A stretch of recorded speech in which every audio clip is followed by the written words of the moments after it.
So when building a shower, you always have to think what your end goal is. What's your end result? What are you going to do to ensure that the shower is going to look like this and not like this? Go again, just let her stay here.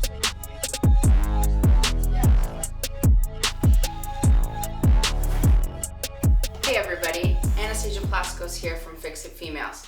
Today we're going to be showing you all the different sites that we're currently on and what kind of quality of work that we do for you.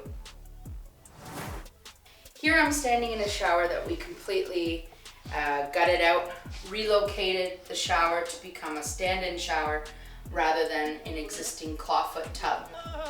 So we've just finished all the tile work here. This comes with a lot of practice. Most people just lay the sheets down and sometimes they don't line up and then they don't look as clean and as perfect as this. Everything we do is with a laser level. All of our lines are lined up perfectly. Most common mistakes are people not leveling or mapping out their tiles first.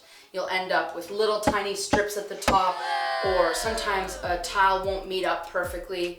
A lot of times people's miters, where the joints meet, this is a nicely done miter. You want to make sure that the miter is perfectly attached and that you don't have any problem. When you're laying out the tile, you want to ensure that the tile is perfectly smooth and flat. So if you're dealing with a wall that might be kind of sunken in, or it's not level, or maybe you didn't do the leveling yourself or the framing yourself, or you're dealing with existing framing, you want to make sure that you create a flat surface for the tiler to work on. So whether it's yourself or somebody else, you want to make sure that you've got 100% level. So the best way to do that is through the prep work. And I always say the prep work is even more important than the end result, because whatever you prepped with is what your end result is going to look for. So we're almost done this bathroom here on Milverton, and right now we're just kind of going through the elements. This is the tile floor that we completed. We wanted to make sure that the lines equaled out.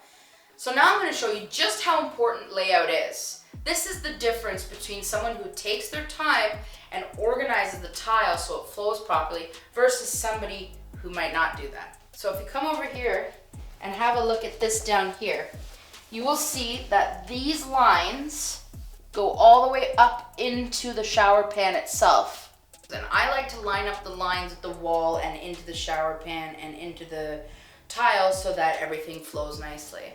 And sometimes that's a detail that the client or even some other contractors wouldn't notice. But it's definitely something that I learned as a child and that's followed me through to my adulthood, is just to make sure that things are symmetrical.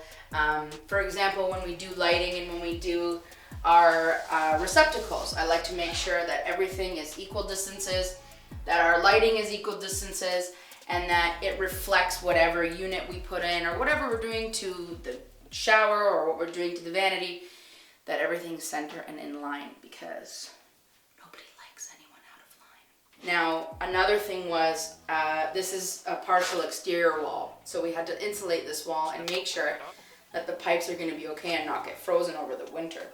This is another common element that a lot of people forget or don't check, or think it's not an exterior wall just because it's backing onto an attic depth. Here the client chose to go ahead and get a prefabricated vanity, which sometimes works out if you don't want to wait for a little while for your vanity.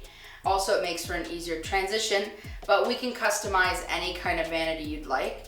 We customize double sinks, single sinks. We do all kinds of different layouts, different types of counters, different sinks. This one has the sink built in. The client purchased this on their own and we just did the plumbing.